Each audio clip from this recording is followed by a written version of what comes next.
Meron lamang akong precautionary measure dito, gas then clutch method man or clutch then gas method yung iyong gagawin.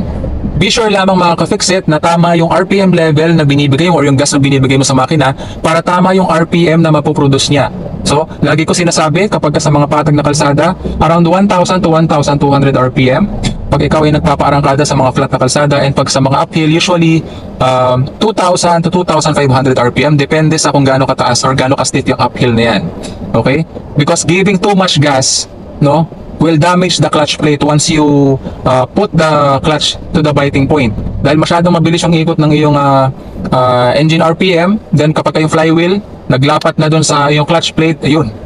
Kaya nagkakaroon ng unnecessary wear and tear, yung iba nasusunugan pa ng clutch plate, lalong-lalo na pag ino-hold nila yung kanilang clutch sa biting point na sobrang tagal. Yun yung nangangamoy na clutch mga ka-fixit, no?